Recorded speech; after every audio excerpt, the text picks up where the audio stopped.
You Made Me Do It to Him by Tamara L. Adams, narrated by Tamara L. Adams. I hope you enjoy.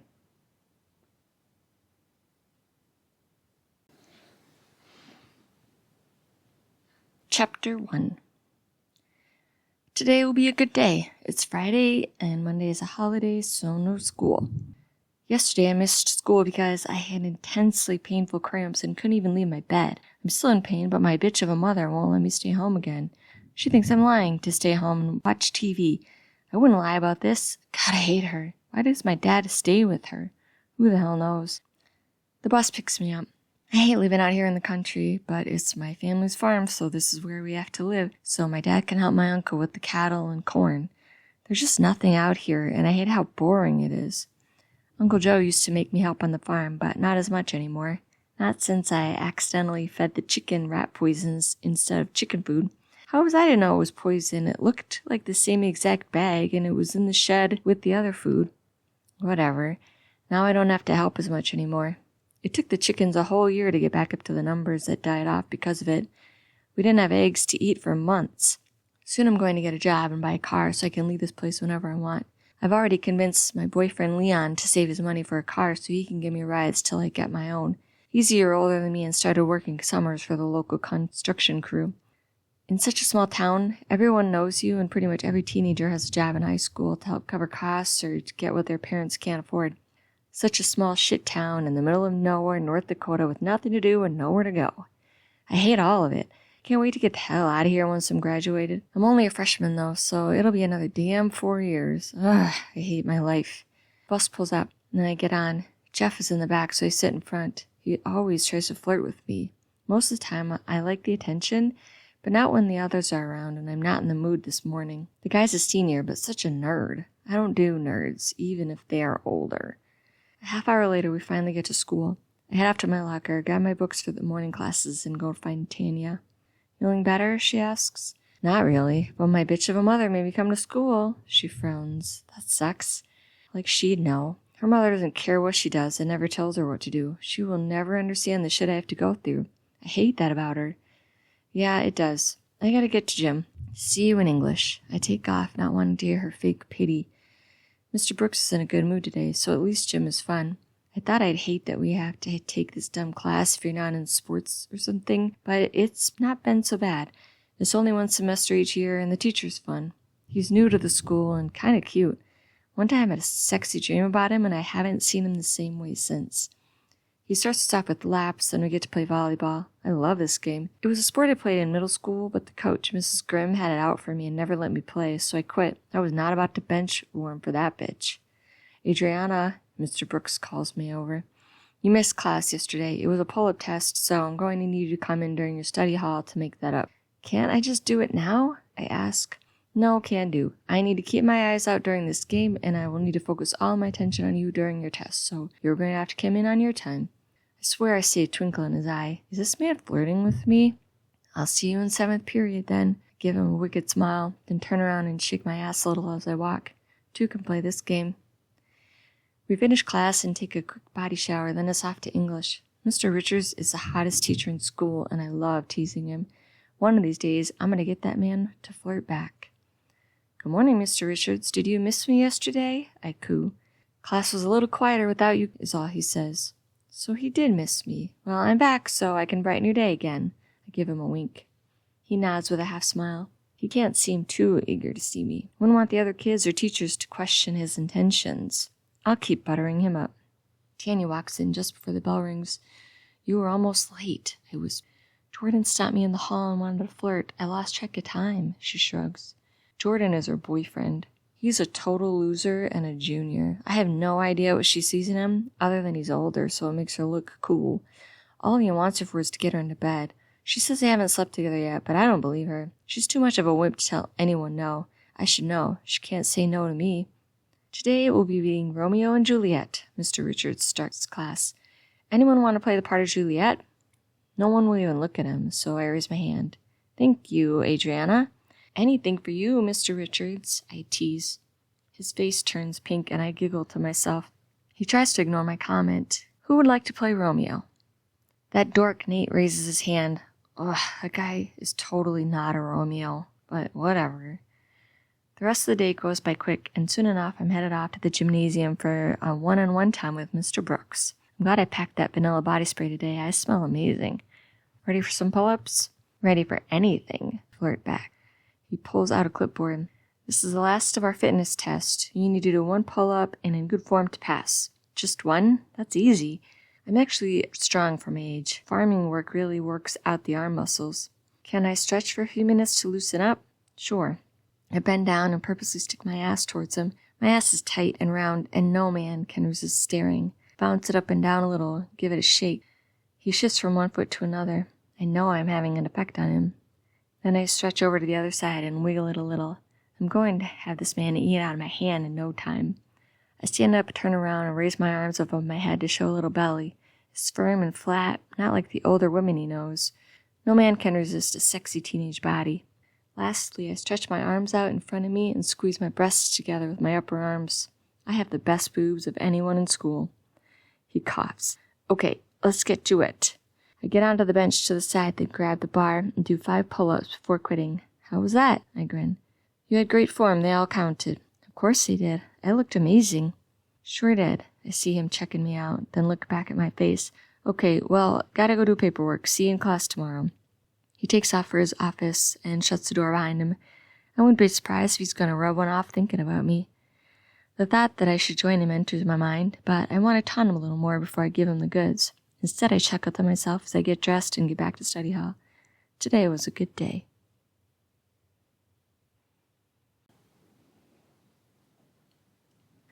Chapter 2. Oh my God, Mom, you are so annoying. I hate you and I hate my life. I scream as I slam the door and shut. Thank God my dad finally finished the basement. I have my own room now.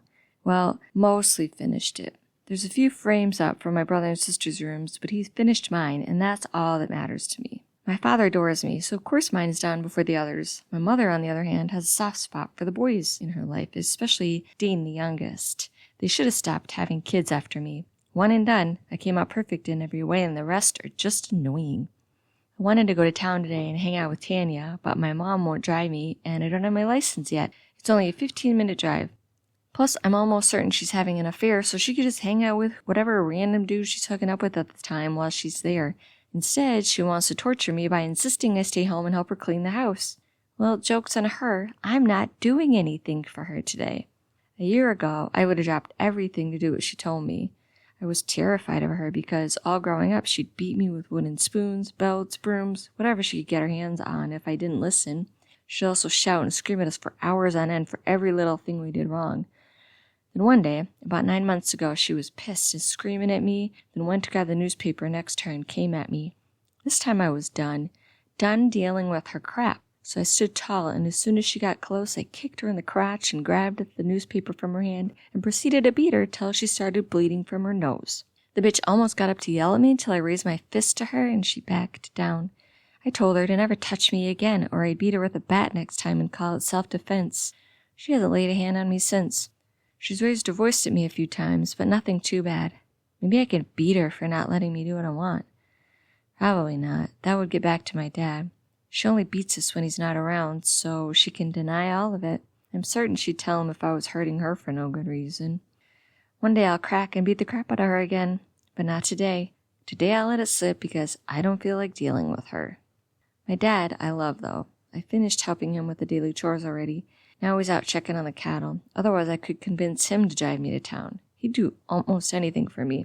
Sometimes I have to beg a little, but it usually works. Janie's mom never does anything for her, so I can't ask her to drive out here. I need a job and a car. My mind works overdrive on how to get to town. I miss too much that happens by living out here. I hate this place. I need to find a way out of here. My phone buzzes. It's Leon. You coming out tonight? You come get me and I'm going out for sure, I reply. Sorry, babe. My dad won't let me take the car. Beg some more. I've tried, he texts. Last time I was out too late with him, and he can't trust me as much with the car anymore. Plus he has to drive to Cold Springs and needs it. His parents suck almost as much as mine. I text back, can you get Joey to do it? It takes him a minute to reply back to me. I asked, and will let you know. In the meantime, I take a shower and get ready, just knowing I'm getting out of here. An hour later, he finally gets back to me. He says fine, but you owe him gas money, and he can't give you right back, so you have to find your own way home. Deal. We'll be there in a half hour. Be ready. I already am. Hurry up. I go to find my dad, but he's still gone. Most of me knows that he won't want to go into town to get me, and when it's too late. I don't want to come back home early. Maybe I can just stay at Leon's tonight. But I can't let my parents find out, so I need Tanya's help. I text her, Tanya, sweetheart, can I say I'm spending the night with you? She's always got my back. Then I text Leon, can I sleep over with you tonight? I'll get a ride home in the morning. Tomorrow's Sunday, so I can meet my parents at church. Sure, babe. We'll have to sneak you in, though. That's fine. For 10 minutes, I get no reply from Tanya, and I'm about to call her when a text pops up. I guess, what are you going to do tonight? I'm hanging out with Leon. She seems a bit nosy. Oh, okay, I have to work till 10, but you can come over after that, she texts. She's so dumb sometimes. Why do I have to spell it out to her? The thing is, I'm staying at Leon's, but need my parents to think I'm staying with you. Oh, okay, is all she says back. I wonder if she's annoyed, but really don't care. Thanks, you're the best friend ever. Then I start to text that I owe her one, but delete it because I'm pretty sure she still owes me for helping her. For what? I don't know, but I'm sure she's in the red with me, so now she owes me one less. 10 minutes later, I'm in the front seat of Joey's car. Thanks for giving me a ride. You owe me, so pay up. I take out a 10 and hand it to him. And?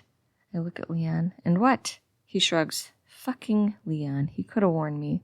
What else do you owe me? Isn't 10 enough? Cash, yes, but you owe me something else. What did you say I'd give him? I stare at Leon. You know. He looks away. That asshole didn't give me these details because he knew I might say no and then he wouldn't get laid tonight. I'm so sick of boys and their selfish needs. All they want is every girl to give them some form of sexual release. Fuck men. You're an asshole, Leon. Joey laughs. He didn't tell you, huh? Figures. He's always been a bit of a pussy. Now pay up or I'll turn back around. He unzips his pants and pulls them down a bit. And be gentle, but not too gentle. You know how I like it. He chuckles, and I fight the urge to punch the smug look off of his face. I glare at Leon, but he won't even look at me. It's either this or a night at home. I should have known. Joey made me do this a few times before when he'd give me a ride home, but then he had a girlfriend for a while, so he stopped asking. Did they break up, or is he just horny? I need to find him a new girlfriend, so he'll leave me alone. Well, what's it going to be? Joey grins at me.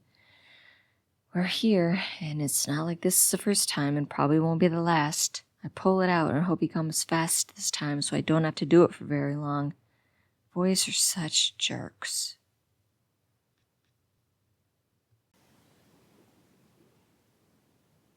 Chapter 3.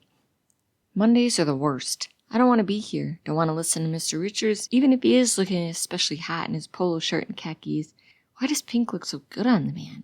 Plus, he's still talking about Romeo and Juliet, which is so overrated and cliche. I mean, who kills themselves over romance? Not me. Okay, class, break up into groups of 4 and do a read-through. Decide who in your group will be which characters for scene 4 and try your best to get into character. Do more than just read the parts. There are groans and complaints, but we all get into groups and start our readings. I'm paired up with Raymond and Lily, Tommy, and Jill. Justin kept begging me to join his group, but I get tired of his friend Ben, who's a total narcissist. 10 minutes in, and I'm trying to get interested, but Justin, who's sitting directly behind me, keeps throwing things at me or poking me with his pencil. Stop it, I say again, but in a playful tone. He is a hottie, and when he's not around Ben, he's a fun guy to hang out with. He pokes me one more time, then rips a scrunchie from my ponytail. I turn around to find Ben holding the hair tie, giving me a dumb grin. Give it back. Make me, he taunts. I kneel on my chair facing him and reach for it, only to have him hold it further away. Sit down, Adrianna, Mr. Richards scolds. I ignore him and get up from my chair to get my scrunchie back. Ben holds it as far behind him as he can and pushes me aside with his other arm. I reach for it, and I'm half leaning over him when I feel a whack on my backside. I said sit down. Mr. Richards is holding a book on one hand, and he looks like he's ready to hit me again. Did you just hit my ass? I demand. Do not swear in my classroom, though his face is beet red now. And if you think you can hit me and get away with it, you are seriously wrong. I told you to sit, and you did not. I meant to tap you on the shoulder, but then you moved, and I barely grazed you. He stammers back at me. I felt a pretty hard whack. I'm reporting you to the office. There's no need for that. Oh, I disagree. I grab my scrunchy back and stomp out of the classroom before he can say another word. It really was just a small tap on the back of my ass, but it was still very inappropriate, and he needs to learn he can't get away with that kind of crap. I make it to the office. Yes, Miss Walters, can I help you? Mrs. Harris asks in a dry tone. Yes, I'd like to report a sexual assault by a teacher, I say matter of fact. Her eyes grow wide. What did you say? I said I'd like to report Mr. Richards for sexual harassment, I say louder. That is a serious accusation, she says, as if I don't know. Yes, it is, and it happened in class just 5 minutes ago, so I'm here to report it. Okay, let's get you to Mr. Powers and call down Mr. Richards and get to the bottom of this. Yes, let's, I say in a cocky tone. She leads me to the principal's office and knocks on the door. Yes? She opens the door. Sorry to bother you. Miss Walters here has an issue she'd like to address with you about Mr. Richards. I will put him in the office shortly. She pushes me aside and closes the door. What is it, Miss Walters? Mr. Richards sexually assaulted me. He chokes on those bits. Excuse me? Sexual assault? What exactly happened? I was trying to get my hair tied back from Ben, and Mr. Richards spanked me on the ass, I screech. Is that exactly what happened? What did he hit you with, and how hard? As if it matters, I say loudly. I was in my rights to get my property back. Mr. Richards was irritated with me for doing nothing, and he hit me with a book on my rear end. I'm going to need you to write this down, exactly every part of the incident. Fine. He reaches into his drawer for a sheet of paper and hands it to me. I grab it and write down exactly what I told him. Just as I'm finishing, Mr. Richards comes into the office. Yes, I think this whole thing was blown out of proportion, Mr. Richards stammers as he enters. I did tap Miss Walters with a book gently on her lower back. She moved just as I did it, and it must have hit the lower than I intended. The entire class was there, and you can ask all of them what they saw happen. He refuses to look at me. I see, Mr. Powers says. This whole thing sounds like a misunderstanding on both ends. No, it is not, I demand. I feel violated and demand that he be reprimanded. Mr. Powers sits up straight. Let's calm down. I think we need to sit down and talk through this matter. Let's not rush to any conclusions. Of course you think I'm lying, I burst into tears. That's not the case. I just think we need to get a hold of our emotions and talk through this matter. Mr. Powers tries to sound calm. I would like to apologize and say that I am sorry to you, Miss Walters. Mr. Richards sounds like he's forcing this apology. I could have handled the matter better and not used a book to pat you on the lower back. I regret my actions and would like to please apologize wholeheartedly. See, this is a matter we can work past. Mr. Powers jumps at the apology. I shrug. It doesn't feel like an apology. It feels forced. I'm still hiding my face. There's a silence for a few seconds, and Mr. Richards speaks up. I sincerely apologize and will never do this again. I will never touch you again. This is not something that I will ever do again, and hope you can forgive me. I look up at him, and he looks terrified, which is exactly what I wanted him to feel. I think you need to apologize to the entire class so all the other girls know that this will never happen again. I'm pushing the envelope. Mr. Powers gives Mr. Richards a look of, do it or else. Yes, of course. We can walk back to class, and I will apologize for my actions. That sounds like a great plan. Mr. Powers jumps at the chance to solve the problem immediately. I shrug. Fine. All right, let's go. Mr. Powers sounds like a huge weight has been lifted off of his shoulders. He gets up from his desk and leaves us out of the office. We walk in silence to the class. Mrs. Harris is in front of the room of kids who are all involved in their reading groups. Attention, class, Mr. Powers says loudly. We have something we would like to address to all of you regarding what just happened between Mr. Richards and Miss Walters here. Mr. Richards? He steps aside. Mr. Richards clears his throat. Yes, I would like to publicly apologize to Miss Walters here for accidentally swatting her on the lower back and up the backside. That was inappropriate. It was not something I am proud of doing. I was not meaning for that to happen, and I'm very sorry for this. It will never happen again, and I am sorry. He looks at the class, then at me, and nods his head. I shrug and walk back to my seat, still annoyed, but feeling better now that Mr. Richards is as embarrassed as I was when he hit me. No one embarrasses me and gets away with it.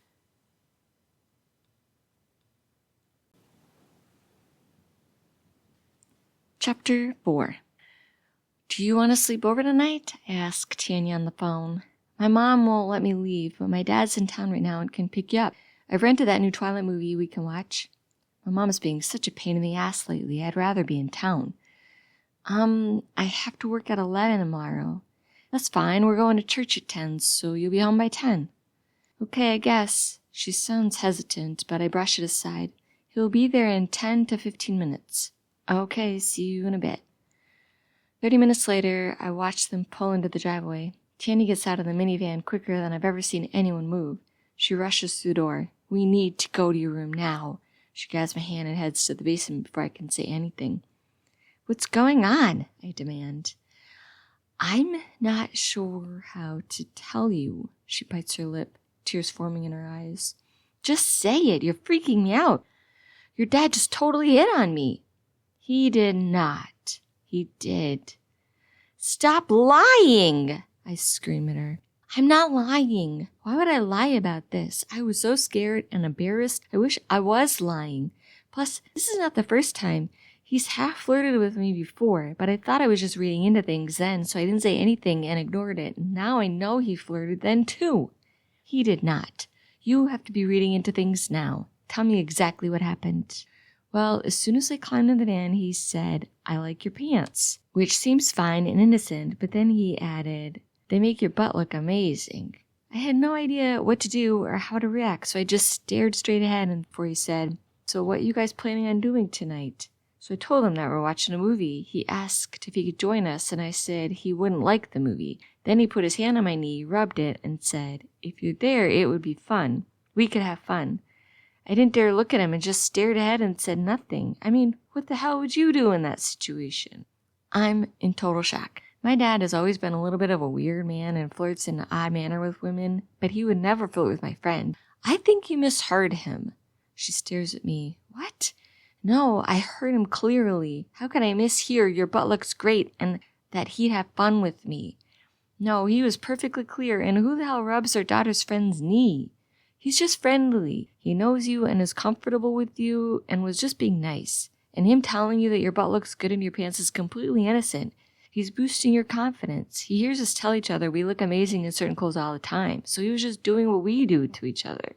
But what about having fun with me? He means he likes movies and likes hanging out with it. He thinks you're a good friend to me and just likes to hang out with us. I swear you're reading too into this. This is not cool, Tanya. Telling me that my dad's a creeper when he's never done anything like this before? Has he?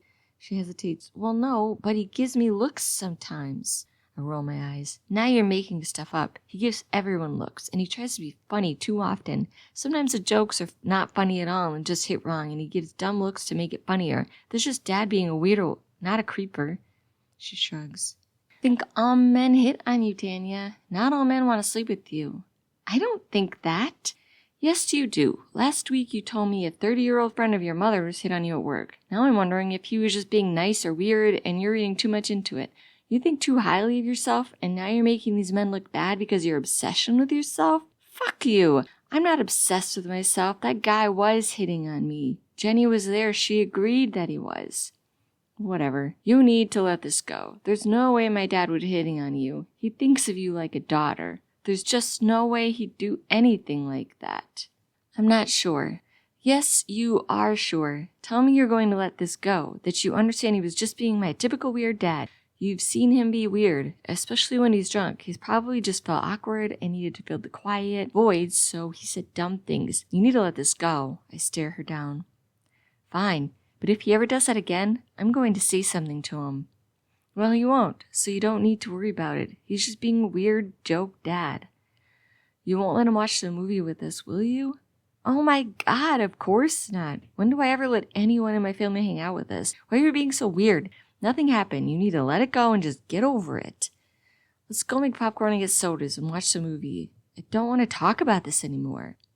Tanya shrugs and follows me out the door. Part of me wants to make this whole night as uncomfortable for her as she's made it for me, but I decide to be the better person here. I'll pay her back another time. No one lies about my dad like that, not even my best friend. Do you have ice cream? She asks. We have cookies and cream, but you can't eat it all. I hate the fact that Tanya can eat whatever she wants and never gain an ounce. The girl works in fast food and eats like crap, and she's a twig. I just look at a cookie wrong and gain a pound. It's so annoying. I just want a little and popcorn. You promised popcorn. Fine, let's make popcorn. I think we have cones if you want that with the ice cream. Yes, please. Part of me hopes my dad walks in so I can see Tanya squirm at his presence. I'm so certain she's lying. My dad would never flirt with anyone, let alone my best friend. But why would she lie to me? Probably to get attention and feel good about herself. Nobody ever hits on her, so she reads into every move men make around her, hoping one of them will give her attention. She probably hit on him, and he turned her down. I bet money that's what happened. Did you possibly flirt with my dad, and now you want to blame it on him? I demand. What? No way. I have a boyfriend, and I never hit on a guy as old as your dad. He's your father. Of course I didn't hit on him. That's crazy. Is it? You keep telling me how old men hit on you all the time at work, but now I wonder if you're the one hitting on them. I mean, do that many old men really hit on young girls? I'm done talking about this. You don't want to believe me? I get it, but don't call me a liar. She stomps off. I hit a nerve. I wonder why. Is it because I'm right? I'm certain I am, and she's going to pay for even thinking about accusing my dad of this. I'm going to make her pay for this.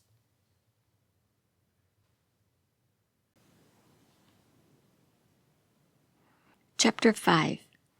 Tonight I'm hanging out with Tanya and her boyfriend, Jordan. Leon's out of town for a basketball game. If I had a car, I could go watch him, but I don't yet, though I start my new job at the grocery store next week. Finally, I'll be earning some money and can save up for a car. You two ladies want to go to Subway? I'd prefer you drive us to Groton so we could go see the game, I say in a dry tone. I'd rather not drive that far. It's an hour away. We'd miss half the game by the time we got there. Well, if we left when I suggested, we'd be there by now. Jordan looks at Tanya to back him up. Next time, he shrugs. Adrianna, you know Jordan's dad said can't leave town. Why you gotta be so rude about it? It's not his fault his dad has rules and you don't have a car. I swear I see her roll her eyes at me. Stupid bitch. Whatever, let's go bowling and order burgers and fries from the bar. Jordan jumps at the suggestion. Sounds good.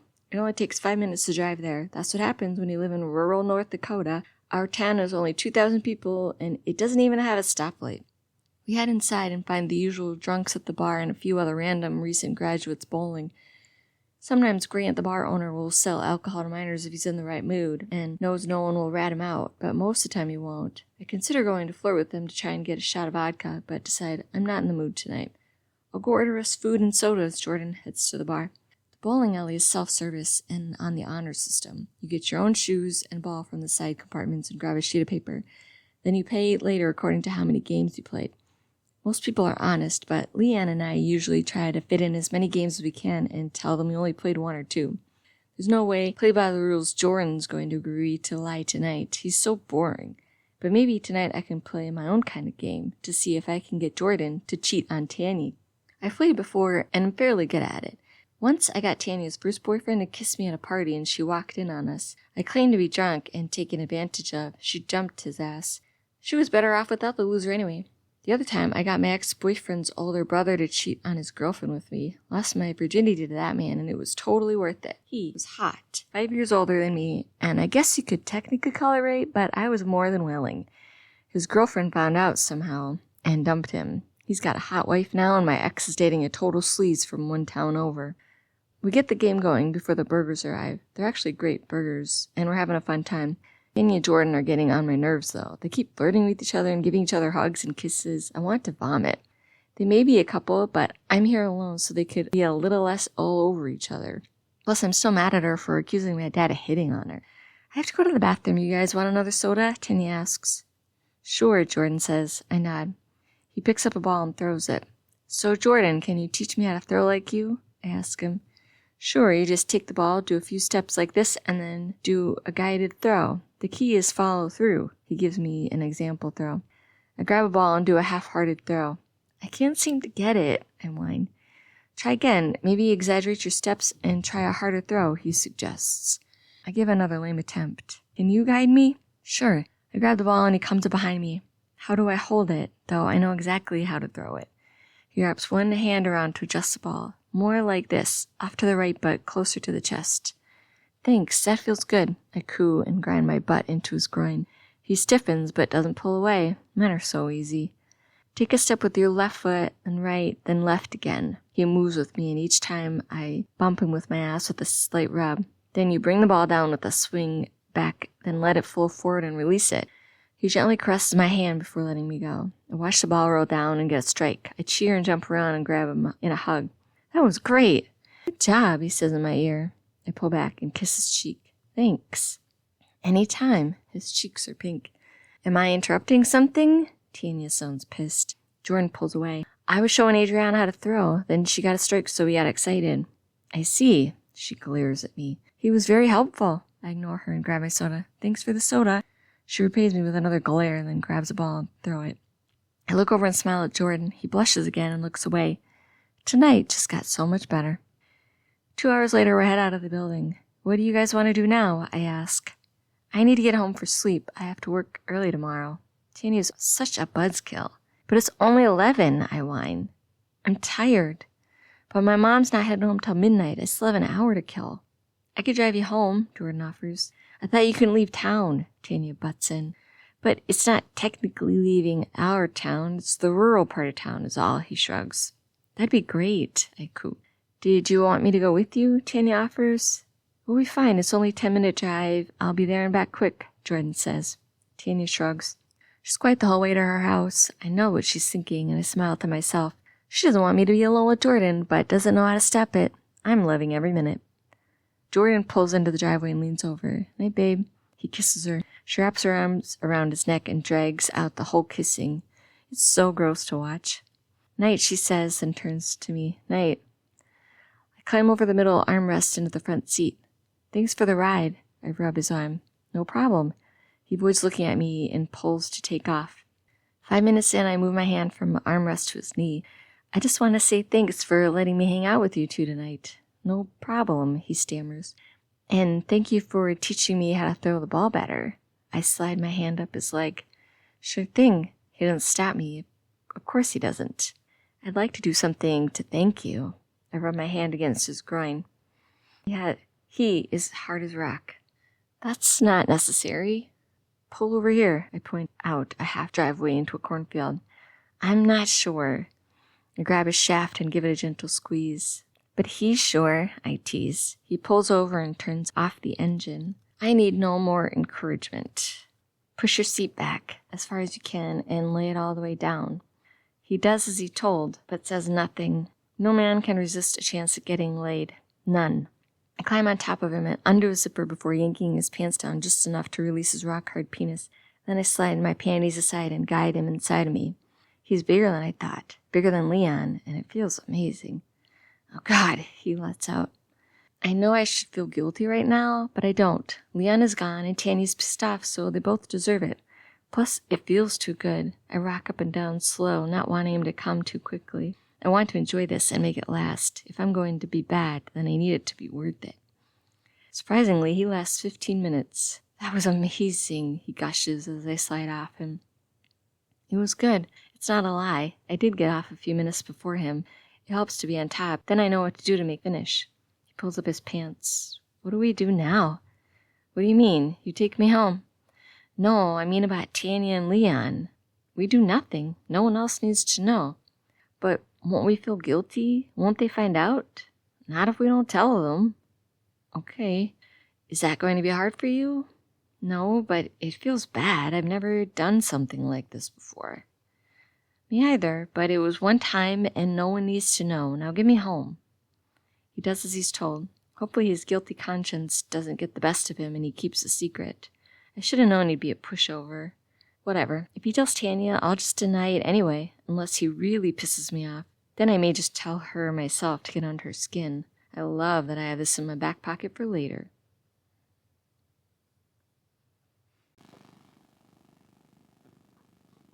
Chapter 6.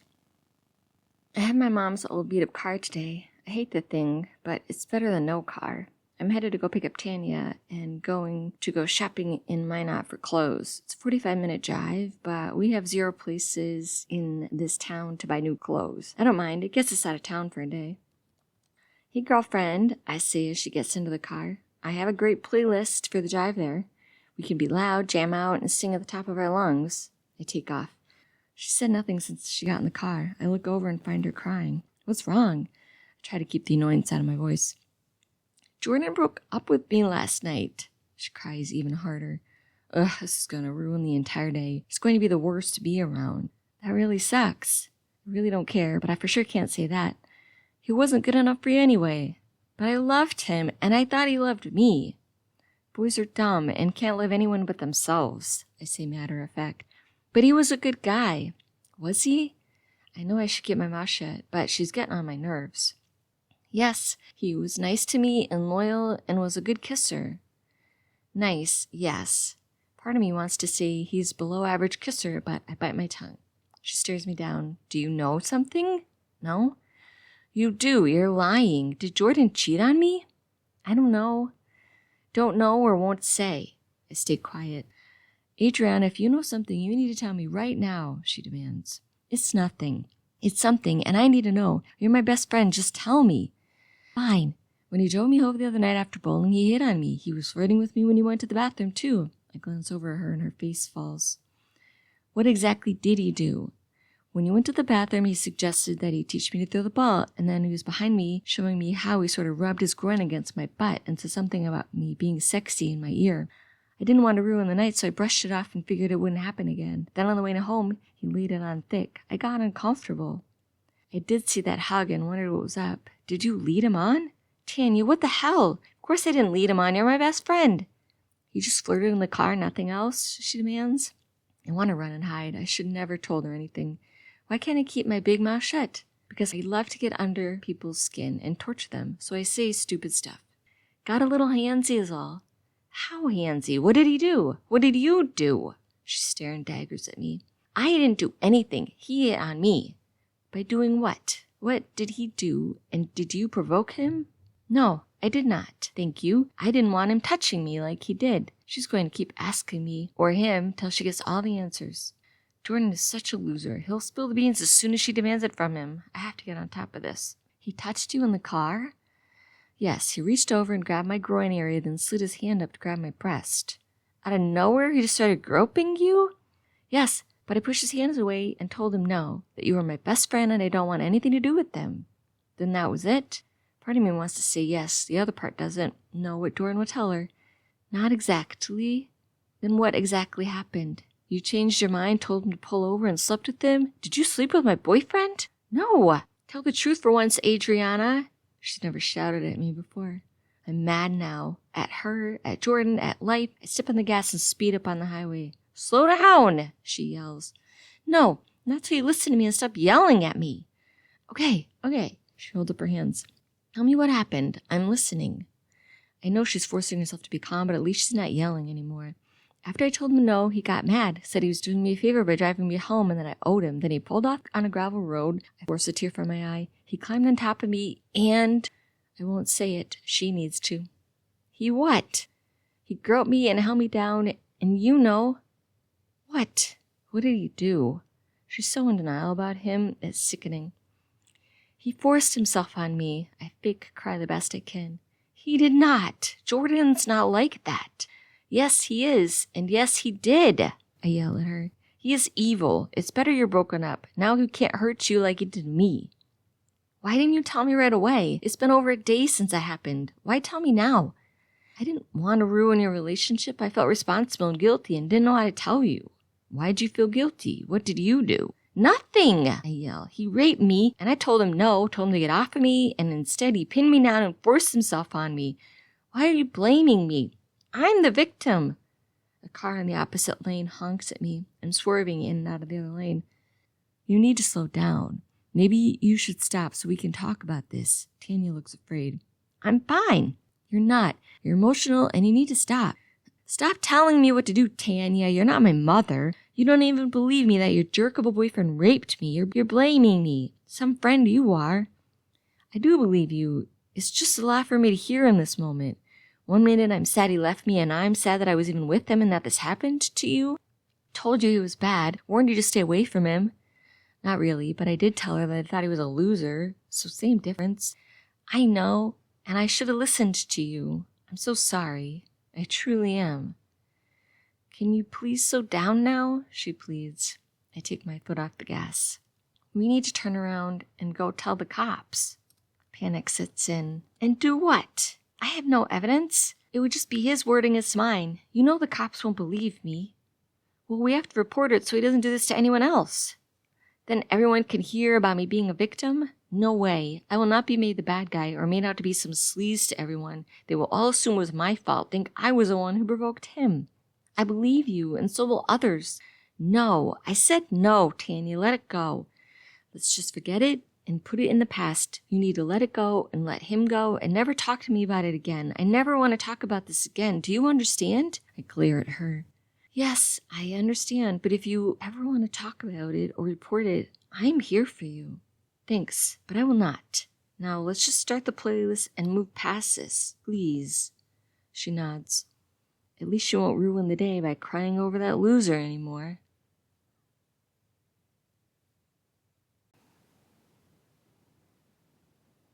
Chapter 7. Adrianna, your phone's ringing. My sister yells at me. I dry my hands from doing dishes and go pick it up. It's Leon. Hey, handsome. Did you cheat on me? He growls. No hi or can we talk, just accusations. No, what are you talking about? I just heard that you slept with Jordan Friday while I was playing a basketball game. Did you? Of course not. Who told you this, Tanya? No, wait. Why do you think Tanya would tell me? Then who's telling lies about me? I ignore his question. I heard it from Jamie, who heard it from Henry. Henry is Jordan's best friend, so why does Henry think that you slept with Jordan? Why would you do this to me? He demands. I have no idea why Jordan's saying that. He is delusional and obviously had a crush on me, so he's stirring up trouble. You know he broke up with Tanya, right? Maybe he's spreading lies so you'll break up with me so he can ask me out. He's such a loser. There's no way I'd sleep with that dork. He did flirt with me on Friday at the bowling alley, but I told him to leave me alone or I'd tell Tanya. He's probably just pissed that I turned him down. What an asshole. But Henry was so sure he was telling the truth. He gave him details. He's lying. But Henry wants to believe it because that's his best friend. Jordan is a psycho. He was terrible to Tanya and now he's trying to ruin our happiness. What kind of jerk hits on their girlfriend's best friend who also already has a boyfriend? A total loser. Don't believe his lies. It all sounds so real, and you've done things with guys while we've been dating before. Done what things? With who? I've never cheated on you, ever. You know. No, I don't. Spill it out for me, Leon. I'm pissed now. What other lies are you believing about me? It's not lies when I witness it for myself. My mind races with memories trying to figure out what he means, then it dawns on me. Do you mean Joey? Of course I do, he screeches. You're trying to tell me that you, forcing me to give your best friend a blowjob just so I can get a ride to come into town to spend the night with you, have sex with you, is my fault? You let your friend use me for his own pleasure and you're too weak to tell him to fuck off and you blame me? I'm pissed right now. You're going to claim that I cheated on you when you offered me up as a whore to your friend so you can get laid. How dare you? Don't ever call me again. I hang up the phone. That fucking asshole. Where does he get the right to blame me for the shit he persuades me to do just so I can be with him? Men are such fucking selfish assholes. My phone rings. Of course it's Leon, but there's no way I'm answering that. Fuck him and fuck this whole situation. I turn off my phone and head to my room. A half-hour later, there's a knock on my door. Leon's here. He seems panicked. You want me to let him in or tell him to leave? My little brother asks. That psycho drove out here? What a dumbass. I'll come up.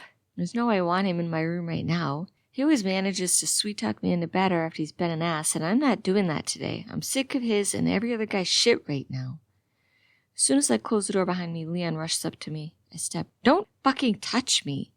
I'm so sorry, babe. I'm so stupid. I should have known Jordan was lying. Should never have doubted you. And you're right. All that stuff with Joey is my fault. I should have never allowed him to bribe you into doing that to him. I should have been there for you and stuck up for you the entire time and smacked him the moment he even considered asking you. I'm stupid and dumb and I failed you and I don't deserve you, but I hope you forgive me and let me make it up to you. Will you please forgive me, please? I'm not sure. You were a total asshole. It was. I am. He gives me puppy dog eyes, which are always hard to resist. I'm so sorry. I should have known not to believe those guys. Of course Jordan was lying. I'm so dumb. Yes, you are. And next time, I'm telling Joey to go fuck himself. I'll tell him that you're never fucking doing that for him ever again. Promise? I promise. He makes a crisscross over his heart. You promise to never doubt me again if someone tells you lies about me? I promise. Promise to always have my back no matter what? Promise. I'm here.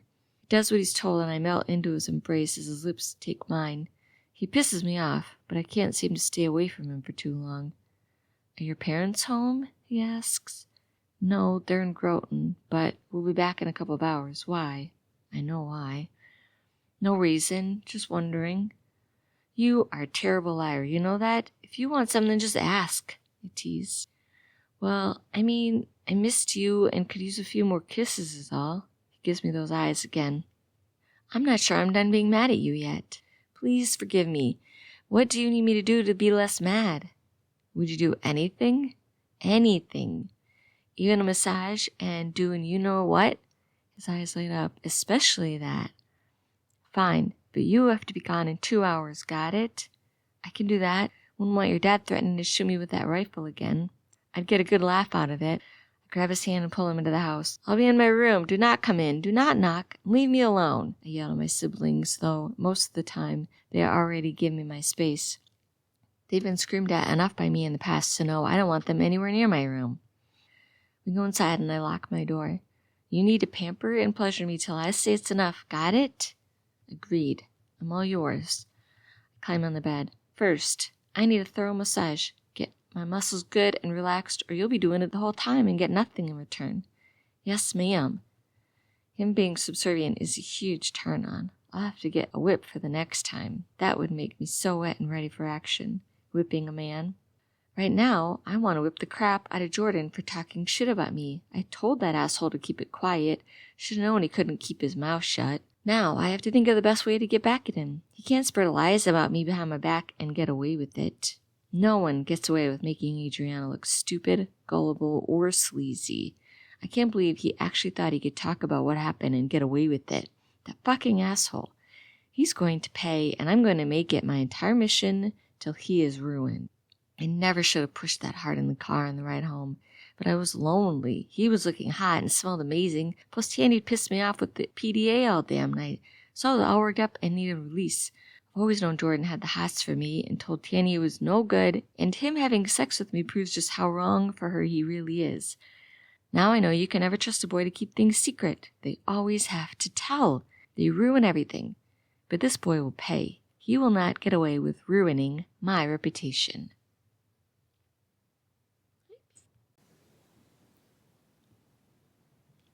Chapter 8. It's been 2 days since Leon accused me of cheating. Now the entire school thinks I slept with Jordan. I keep hearing whispers and getting looks. I'm so pissed, but today is the day I ruin that boy. He will learn to never fuck with me again. It's lunchtime and almost the entire school is in the cafeteria. He's there today. I was hoping he wouldn't chicken out and stay home again like he's done for the past 2 days. I stomp straight up to his table. Why are you spreading lies about me, Jordan? His cheeks grow hot. I'm not, he stammers. Yes, you are. I put my hands on my hips and I stare him down. You need to tell everyone that you lied. I did not sleep with you and you made all that up. Why would I ever sleep with your dorky ass? That last part was me, but I'm pissed. I'm not telling them anything. You know what happened, Adrianna. No, I don't. Nothing happened. You're lying. You're the one lying. You hit on me all night, then got me all worked up and seduced me when I gave you a ride home. He even looked shocked at his own words. I'm livid. That is not what happened and you know it. Tell the truth. It is the truth. You're lying. hold back tears that want to fall. I'm not. You want me to tell the truth? I don't think you do, Jordan. But okay, here it goes. I turn around to the entire school, ready to destroy him. Jordan here is a rapist. His face goes white as a ghost. That's a lie.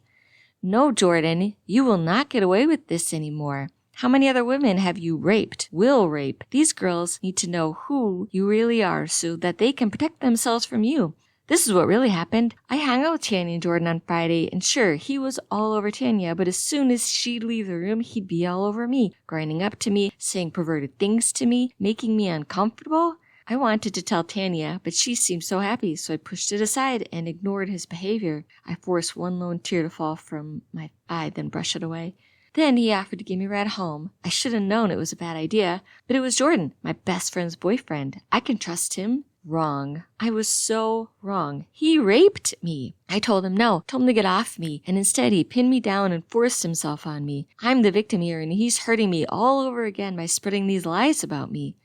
She's lying, Jordan yells, but I keep talking. I point at Jordan. We got 2 miles out of town, and he reached over and grabbed my groin area, then slid his hand up to grab my breast. I pushed his hand away and told him no, that Tanya is my best friend and I don't want anything to do with him, and that I have a boyfriend that I love. After I told him no, he got mad. Said he was doing me a favor by driving me home and that I owed him. Then he pulled off on a gravel road, forcing another tear from my eye. He climbed on top of me, pinned me down in the seat, and raped me. He's so much bigger than me, and I couldn't stop him. I burst into tears and feel someone come up behind me and wrap me in a hug. It's okay. I believe you, Tanya says to me, then straightens up. She's telling the truth. I know it. Jordan is an asshole who raped my best friend because he thought he deserved it. Thought she owed him. Don't believe a word he says. I will never believe anything he tells me ever again, and neither should you. He is a selfish, narcissistic asshole who's going to get his due. She guides me out the door. Miss Walters, I will need you to come to my office. Of course, Mr. Powers heard everything. I'm coming with, Tanya demands. I'm not leaving her. That's fine. Mr. Powers corrals us to his office. Mrs. Harris, will you call Mrs. Nelson into my office? Then will you get Officer Noland on the phone and send him to my phone? Sure thing. Miss Walters, I heard everything you said in the cafeteria, and first off, I need to say how sorry I am that this happened to you. I just nod, not knowing what to say. I need to inform you that I'll have to report things to the authorities now. It is part of my job to keep you kids safe, and when I hear of sexual assault, I need to report it. Like when Mr. Richards assaulted me, I can't help myself, it just comes out. That was different, he stammers. Was it? There's a knock at my door. Mr. Powers looks relieved. Come in. Mrs. Nelson walks in. Yes, please join us. We have a serious matter to attend to. Miss Walters here has a terrible incident happen to her that needs immediate attention. Her face wears concern. Are you willing to tell me about this? I shrug. I guess. There's a beep on the phone. Yes? Mr. Noland is on the line. Send him through. Officer Noland. Mrs. Nelson's eyes grow wide. Is that necessary? Once you hear, you will understand. Mr. Powers reassures her. Hello? Yes, Officer Noland, thank you for being available to attend this serious matter that came about at our school today. I'm always available to help students of this great city. How can I be of service? Well, you see, officer, something came up at lunch that needs your attention immediately, I'm afraid. That sounds serious. Was there a fight? Did someone get hurt? Is someone pressing charges? No, not a fight. I'm afraid it's a little more concerning than that, and there will be charges made. What happened? Officer Noland sounds worried. I'm not sure how to say this. We have a student here who was assaulted. On student grounds? Officer Noland barks back. No, it happened a few days ago and not on school property, but it involved 2 of our students. Well, if 2 students fought and no one caught it on camera or have proof, then we can't really press charges. No, not that kind of assault. This conversation is irritating me. I was raped 5 days ago by Jordan Hansen in his car a few miles out of town on Old Pine Road. I blurt out so we don't have to endure this madness any longer. Mrs. Nelson's hand shoots to her mouth to hide a gasp. I see. That is a very serious matter. I will head to school immediately to get reports written and see how everyone would like to deal with this matter. Has anyone called her parents yet? Mr. Noland asks. Please, no, I cry out. I don't want you to call them. I just want to let this all go and pretend it never happened. What stupidity have I managed to get myself into? I'm afraid that may be out of our hands right now. What will happen is now that this is out and been confirmed, we will get your parents in here, write up a police report, and your parents and the district attorney will decide whether or not to press charges. We no longer have the right to ignore this or push it aside since you are a minor. But this will ruin my life, I scream. My life is ruined! I burst into tears. This time they're real. It's the first time I've cried in forever. Tanya hugs me and I want to push her away, but I'd look like a total bitch. I'm so sorry, she says in my ear. I shift away from her a little. Whatever. Everyone knows anyway, and they all hate me and blame me and make me the bad guy, but fine, get my dumb parents involved and ruin my life more. We are doing this to help you. You'll see, Mrs. Nelson tries to assure me. What Jordan did was hideous, and he needs to be held accountable for his actions. And we do believe you, Adrianna. Of course we believe you. We are all here for you and are on your side. And now you need to be brave and let us do our jobs to help you. It's very brave of you to come forward and tell everyone what happened. Your actions will save another girl from the same fate in the future because you spoke up and let everyone know what kind of boy he really is. You are so brave. I never thought of it that way. People could believe me and take my side and think that I'm brave for speaking up. Maybe my parents will feel bad for me and let me get away with so much more shit now. Especially if I cry more and tell them I'm depressed from being assaulted, that I have PTSD and all that shit. Okay, I guess you're right. Mr. Powers beams at Mrs. Nelson. Mrs. Nelson is right. You are so very brave, dear. I want to punch that man in the face, but won't. Maybe let it slip what he let Mr. Richards get away with a couple of weeks ago, and that will be payback enough.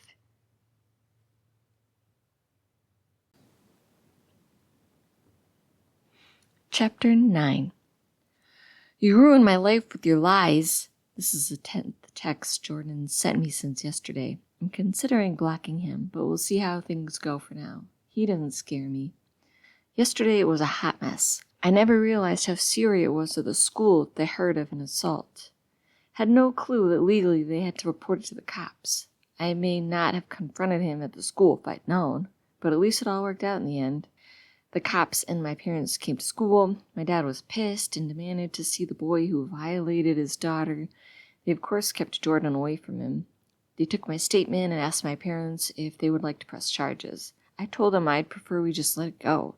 But my father insisted that this boy had to pay for what he did. So things are moving forward. Officer Nolan said that after they got my statement, they would take Jordan and his parents down to the station and press charges and begin the legal process. I kind of felt bad, but then remembered how I told him not to tell anyone what happened between us, but he did it anyway. He tried to ruin my life first by blabbing, so he's just getting what he deserves.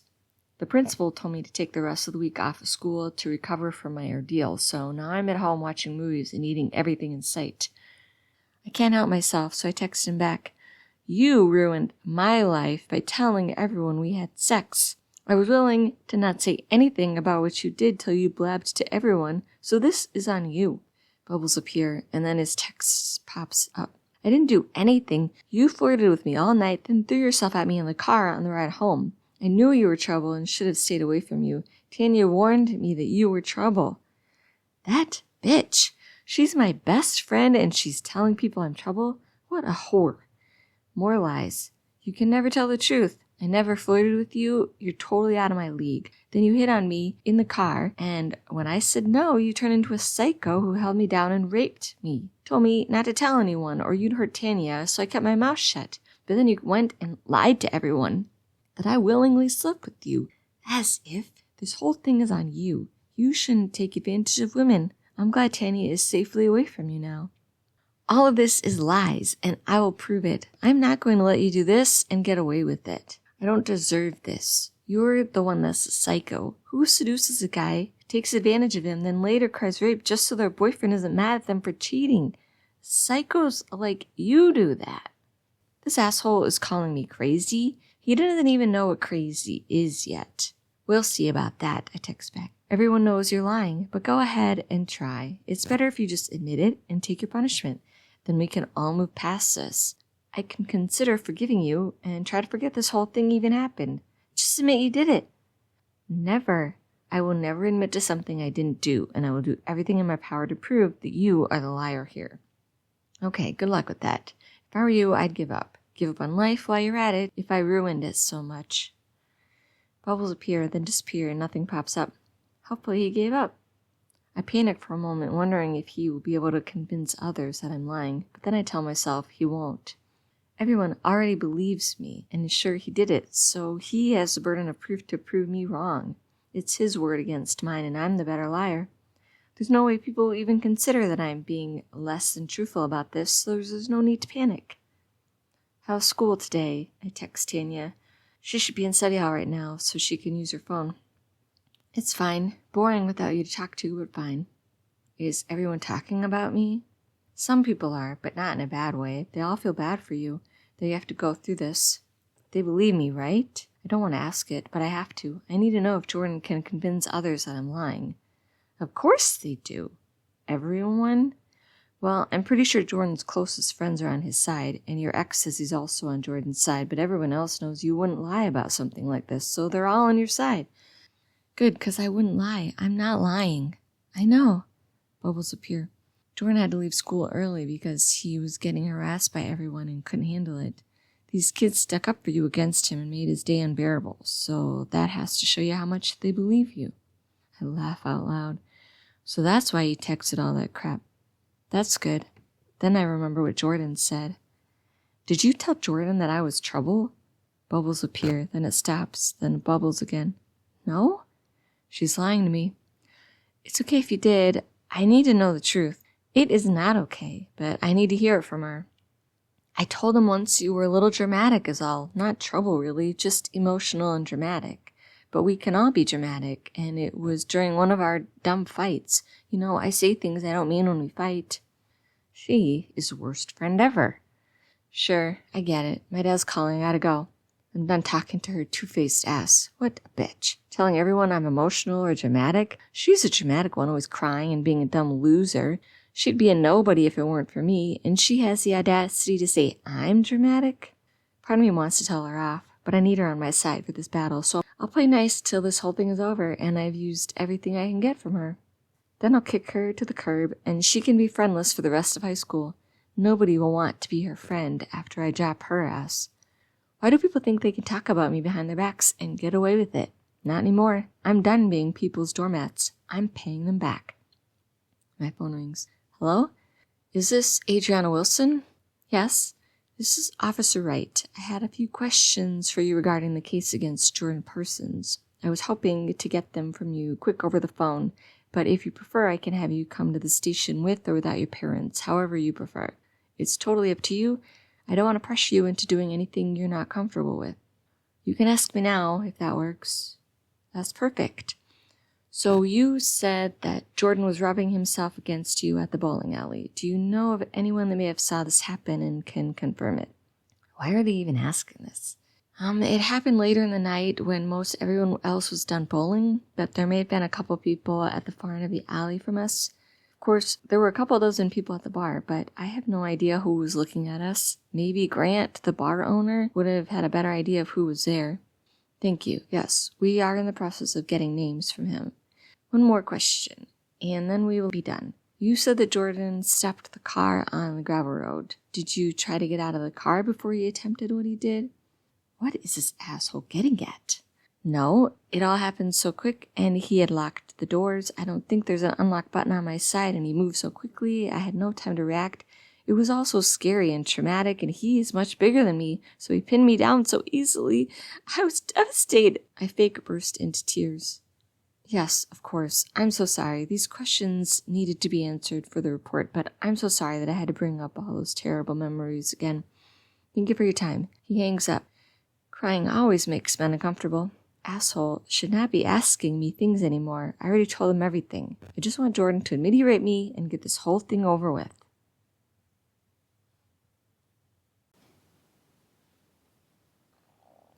Chapter 10.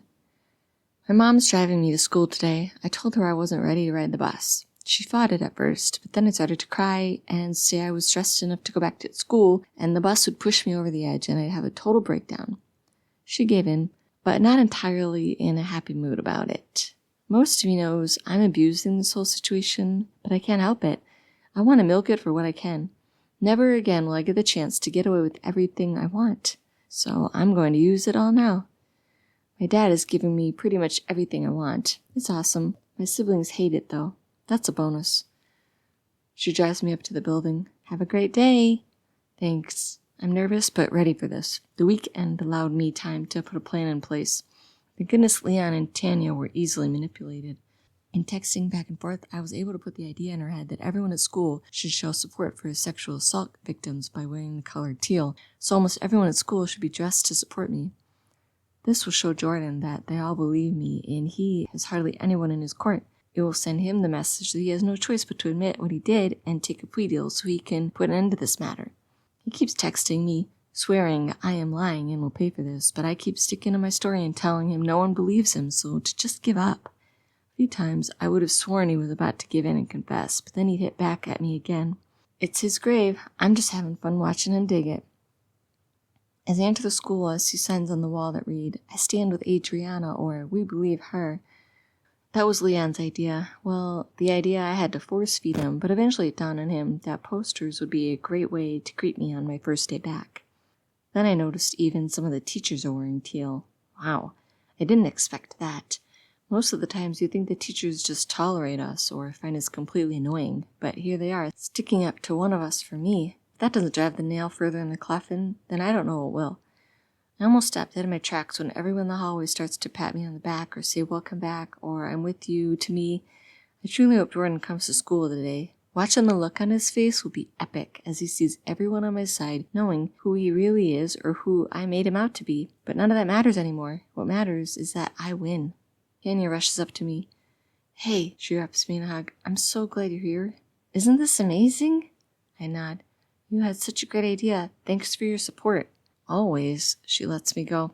Everyone is here for you. If you need anything, let us know. I'm going to milk this till the udder runs dry. This could be the best day of school so far. Is Jordan here? I have to ask. Not yet. He hasn't been back to school since Wednesday when he left early. Amy frowns. Do you feel bad for him? I ask her.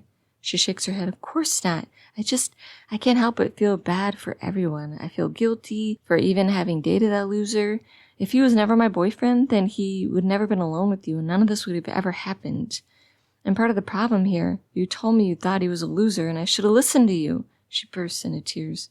Jesus, I don't want to deal with this today. This is my day. Tanya, pull it together. It's not your fault.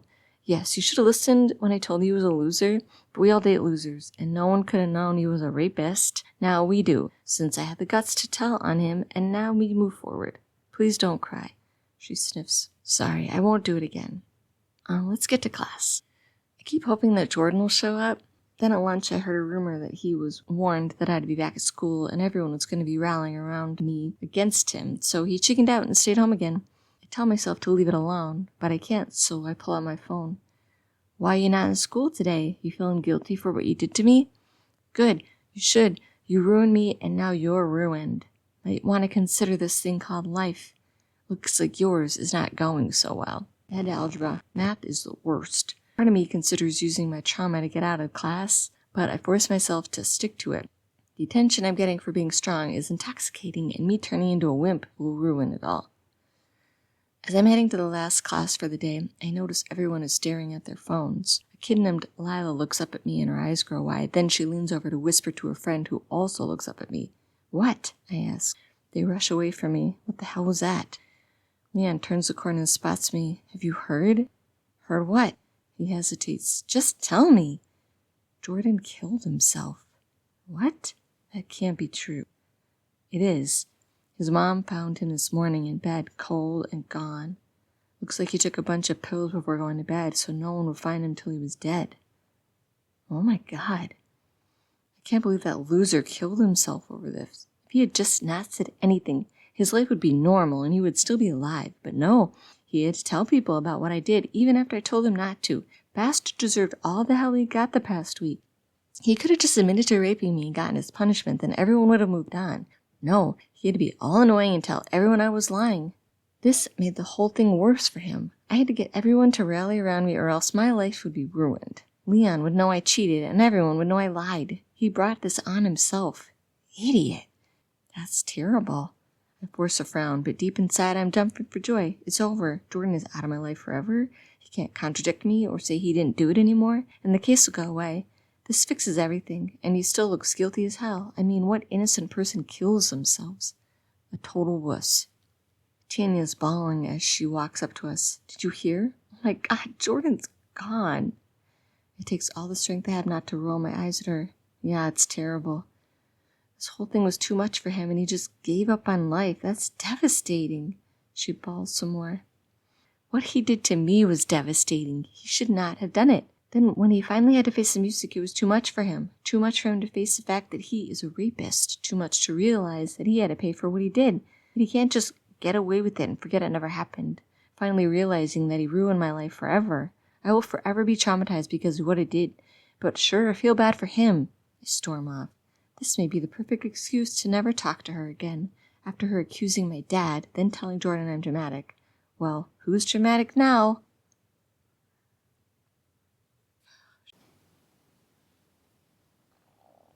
Chapter 10. My mom's driving me to school today. I told her I wasn't ready to ride the bus. She fought it at first, but then I started to cry and say I was stressed enough to go back to school, and the bus would push me over the edge and I'd have a total breakdown. She gave in, but not entirely in a happy mood about it. Most of you knows I'm abusing this whole situation, but I can't help it. I want to milk it for what I can. Never again will I get the chance to get away with everything I want, so I'm going to use it all now. My dad is giving me pretty much everything I want. It's awesome. My siblings hate it, though. That's a bonus. She drives me up to the building. Have a great day. Thanks. I'm nervous, but ready for this. The weekend allowed me time to put a plan in place. Thank goodness Leon and Tanya were easily manipulated. In texting back and forth, I was able to put the idea in her head that everyone at school should show support for sexual assault victims by wearing the color teal, so almost everyone at school should be dressed to support me. This will show Jordan that they all believe me, and he has hardly anyone in his court. It will send him the message that he has no choice but to admit what he did and take a plea deal so he can put an end to this matter. He keeps texting me, swearing I am lying and will pay for this, but I keep sticking to my story and telling him no one believes him, so to just give up. A few times I would have sworn he was about to give in and confess, but then he'd hit back at me again. It's his grave. I'm just having fun watching him dig it. As I enter the school, I see signs on the wall that read, I stand with Adrianna, or we believe her. That was Leon's idea. Well, the idea I had to force feed him, but eventually it dawned on him that posters would be a great way to greet me on my first day back. Then I noticed even some of the teachers are wearing teal. Wow, I didn't expect that. Most of the times you think the teachers just tolerate us or find us completely annoying, but here they are, sticking up to one of us for me. If that doesn't drive the nail further in the coffin, then I don't know what will. I almost stopped dead in my tracks when everyone in the hallway starts to pat me on the back or say welcome back or I'm with you to me. I truly hope Jordan comes to school today. Watching the look on his face will be epic as he sees everyone on my side knowing who he really is or who I made him out to be. But none of that matters anymore. What matters is that I win. Tanya rushes up to me. Hey, she wraps me in a hug. I'm so glad you're here. Isn't this amazing? I nod. You had such a great idea. Thanks for your support. Always, she lets me go. Everyone is here for you. If you need anything, let us know. I'm going to milk this till the udder runs dry. This could be the best day of school so far. Is Jordan here? I have to ask. Not yet. He hasn't been back to school since Wednesday when he left early. Anya frowns. Do you feel bad for him? I ask her. She shakes her head. Of course not. I can't help but feel bad for everyone. I feel guilty for even having dated that loser. If he was never my boyfriend, then he would never been alone with you, and none of this would have ever happened. And part of the problem here, you told me you thought he was a loser, and I should have listened to you. She bursts into tears. Jesus, I don't want to deal with this today. This is my day. Tanya, pull it together. It's not your fault. Yes, you should have listened when I told you he was a loser, but we all date losers, and no one could have known he was a rapist. Now we do, since I had the guts to tell on him, and now we move forward. Please don't cry. She sniffs. Sorry, I won't do it again. Let's get to class. I keep hoping that Jordan will show up. Then at lunch I heard a rumor that he was warned that I'd be back at school and everyone was going to be rallying around me against him, so he chickened out and stayed home again. I tell myself to leave it alone, but I can't, so I pull out my phone. Why are you not in school today? You feeling guilty for what you did to me? Good, you should. You ruined me, and now you're ruined. Might want to consider this thing called life. Looks like yours is not going so well. Bad algebra. Math is the worst. Part of me considers using my trauma to get out of class, but I force myself to stick to it. The attention I'm getting for being strong is intoxicating, and me turning into a wimp will ruin it all. As I'm heading to the last class for the day, I notice everyone is staring at their phones. A kid named Lila looks up at me and her eyes grow wide. Then she leans over to whisper to her friend who also looks up at me. What? I ask. They rush away from me. What the hell was that? Leon turns the corner and spots me. Have you heard? Heard what? He hesitates. Just tell me. Jordan killed himself. What? That can't be true. It is. His mom found him this morning in bed, cold and gone. Looks like he took a bunch of pills before going to bed, so no one would find him till he was dead. Oh my God. I can't believe that loser killed himself over this. If he had just not said anything, his life would be normal and he would still be alive. But no, he had to tell people about what I did, even after I told him not to. Bastard deserved all the hell he got the past week. He could have just admitted to raping me and gotten his punishment, then everyone would have moved on. No, he had to be all annoying and tell everyone I was lying. This made the whole thing worse for him. I had to get everyone to rally around me or else my life would be ruined. Leon would know I cheated and everyone would know I lied. He brought this on himself. Idiot. That's terrible. I force a frown, but deep inside I'm jumping for joy. It's over. Jordan is out of my life forever. He can't contradict me or say he didn't do it anymore, and the case will go away. This fixes everything, and he still looks guilty as hell. I mean, what innocent person kills themselves? A total wuss.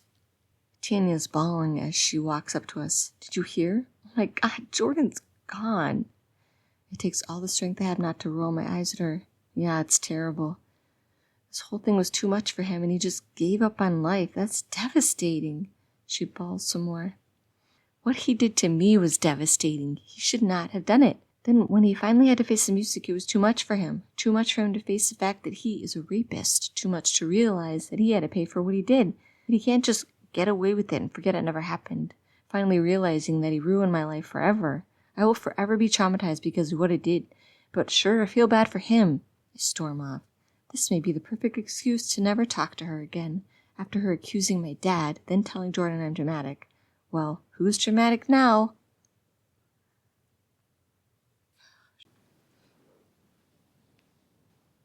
Chapter 11.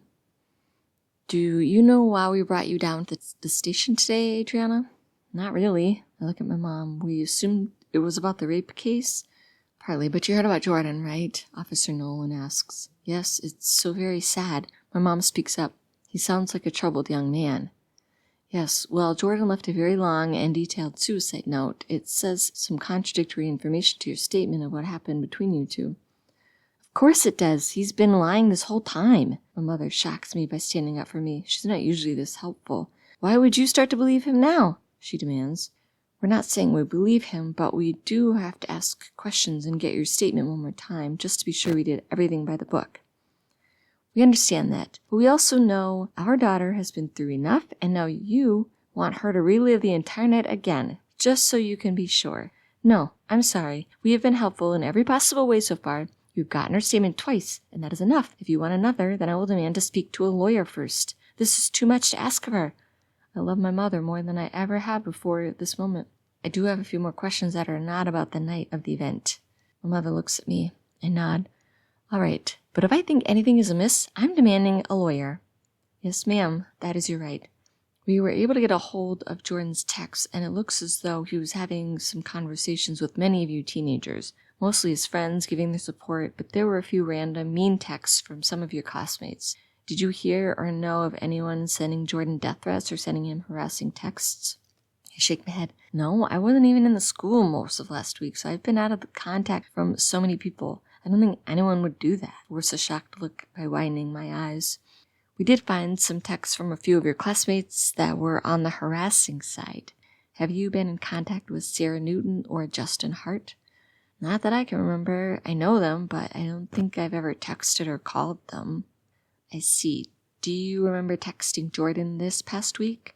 Of course I remember. He kept texting to harass me. He would not leave me alone. I start to tear up. It was very stressful. I almost blocked him. He was being so mean and telling a whole bunch of lies. Did you respond to those texts? Yes, sir, a few times. It was hard not to. I see. Do you remember saying, if I were you, I'd give up. Give up on life while you're at it if I ruined it so much. To him? It sounds familiar, but I don't really remember. Why? Well, we're just looking into all of the harassment targeted towards Jordan to see if this was the main reason he committed suicide.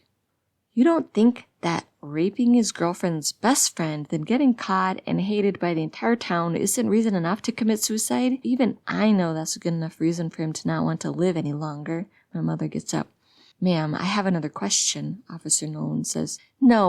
No more questions. We are done here. It sounds like you are intending on trying to pin some sort of responsibility for this kid's suicide on my daughter and a few random kids who try to stand up for my daughter. You think that her few mean words caused this boy to commit suicide after he did one of the worst things he could do to her? I'm sorry for his parents and then having to go through this, but that boy was rotten to the core, and the world is better off without him. Nobody in this town is going to help you pin a suicide on these kids, and you're wrong for even going there. Shame on you.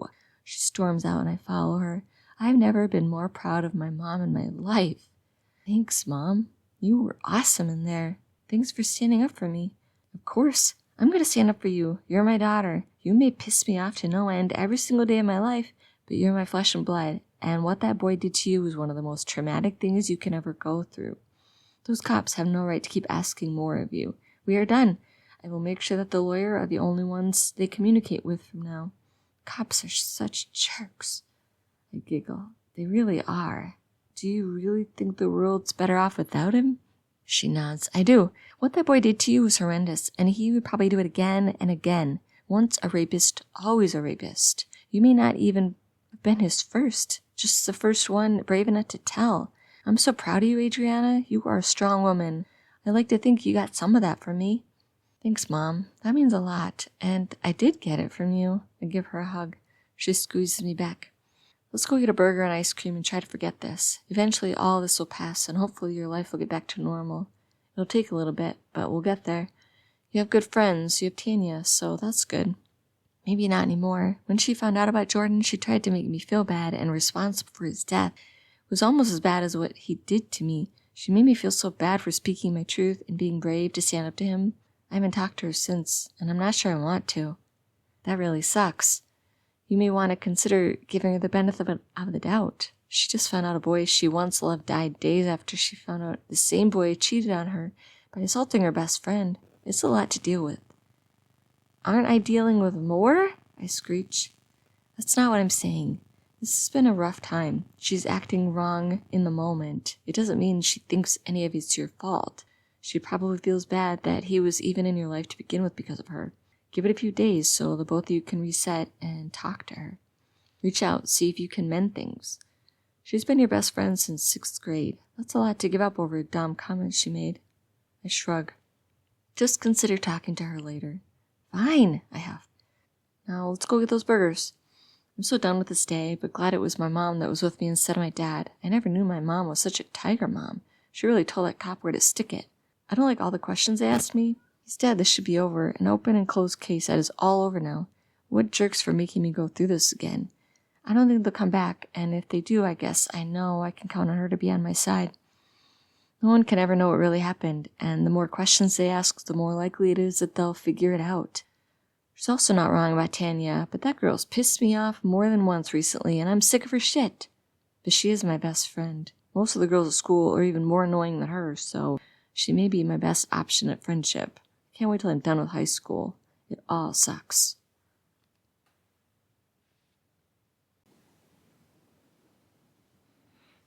Chapter 12. I still can't believe he asked me out in front of his friends at my work. He must really like me. I guess. I'm trying to be nice, but Tanya is being so annoying today. Every time I see her, she wants to talk about how Craig asked her out. Who cares? Plus, the dude is 6 years older than us and out of high school. It's gross, if you ask me.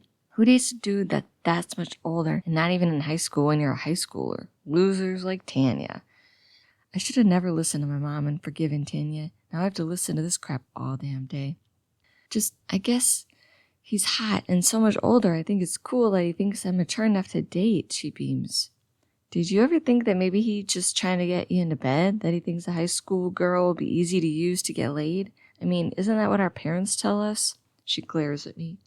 No, I know he really likes me because he is nice, and he said we can take things slow.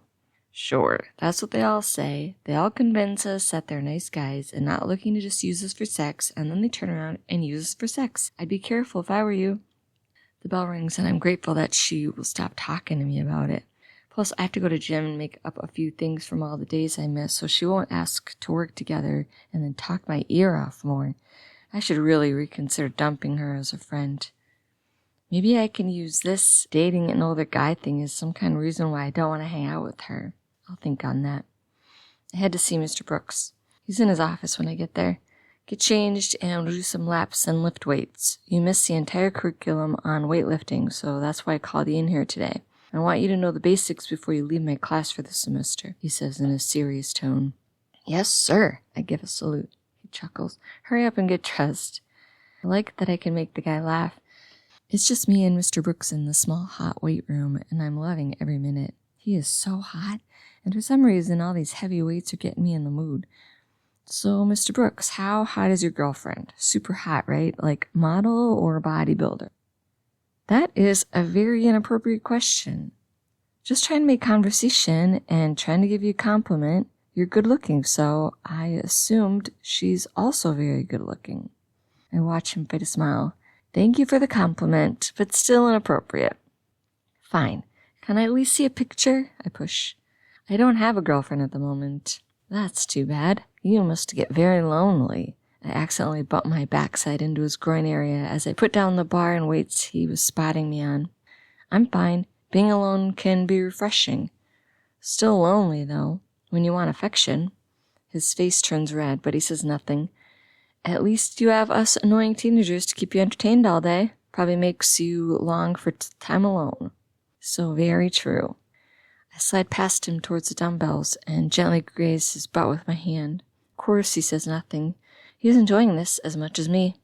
Could you show me the proper way to bench press again? It still doesn't feel right.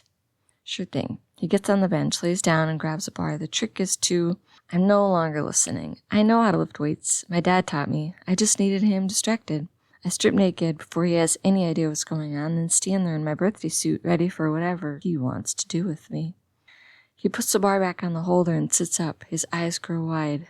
What are you doing? Put your clothes back on. You're lonely. I can make you less lonely. I take a step toward him. I have amazing breasts, so I give them a little shake. Plus, I just trimmed down there, so what man can resist that? No, Adrianna, that can't happen. Not now, not ever. But it can. No one needs to know. I locked the door when we got in here, so no one can barge in. It's just you and me, alone in here, to do as we wish. No, he shakes his head, but can't seem to look away from me. I know you want me, and I think I made it obvious that I want you, so why not give in to our desires? Because I'm your teacher and you're underage and it's illegal. Not if no one finds out. I reach up and cut my breast with one hand and move my other to rub my wet clit. It'll feel good for both of us. Stop that, he demands. Stop enjoying myself? I can't. It feels so good. I can make you feel good, I purr. No, stay over there, and yes, stop enjoying yourself. Stop everything. You need to let yourself go. I let out a moan. I'm so wet and ready for you. Don't make me wait. He swallows hard. I can't. We can't. I have to go. He starts to get up. I take a few steps toward him. But you may never get the chance ever again. I want you so bad. I want you to touch me all over. My breasts are begging to be licked by you. I reach out and grab his hand and bring it to my right boob, forcing him to cup it. He makes a feeble attempt to pull away, but I hold him there. Then I take his other hand and bring it to my opening and rub myself with his hand. See how bad I want you? He lets out a groan. Stop. Can't stop this. I bring my lips to his and he gives in, rubs my breast, and puts his finger inside me. Ah, it feels so good. He needs no more convincing. This man is no longer in control of himself. I am, and I'm going to have my way with him. I rip off his shirt. He is so chiseled it makes me almost orgasm just touching his chest. He reaches down to pull off his shorts and boxers. I grab his rock-hard shaft and rub it. The man is the biggest I've ever had. Wow, I'm gonna enjoy this. I swing my leg over the bench and glide him inside me. Damn, he exclaims, you're so wet. It's all for you. I take his mouth with mine. Talking is overrated. We rock together. His strong arms wrap around me, holding me to him as we move in rhythm. He feels every inch of me and goes deeper than any man ever has before. My body reacts to his, and I lose my self-control, grinding into him hard and fast, pushing myself closer to the edge with every thrust. I'm gonna lose it, he says into my ear. I rub against him as he grabs my hips and moves me deeper onto him. Oh God, I cry out. A feeling of euphoria hits me like never before. My entire body's on fire, and I tremble with ecstasy. I feel him shake with me. I let out a moan, reveling in the feeling of total bliss. Wow, is all he says. I put my fingers to his lips. Don't ruin it. I kiss his lips once more as I rub his chest and I climb off of him. What do we do now? He asks. Why do they all ask that? Nothing. Well, I mean, we can fool around whenever, but that's it. I have a boyfriend, and you're my teacher, right? So pretend this never happened. Then we do it all over again, and pretend it never happened. You fuck me sideways as often as we want, and we live our lives happily as this. I can't do this again. Oh, but you want to. You know you want to. Just give in and admit it. But people will find out. How? Will you tell them? He shakes his head. Neither will I. We both want this, so what's the harm? There's a lot of harm. I disagree. Now, I have to take a shower before this period is over. I put my clothes back on, and he does the same. You have my number in the school system. Send me a text. I give him a quick kiss and head off to the lockers. That was the best orgasm I've ever had in my life, and I'm not about to let him walk away from giving me more. Plus, now he can never tell me no. I have him right where I want him, and I'm going to make sure he gives me everything I want, or risk losing his life and career. Men are so easy.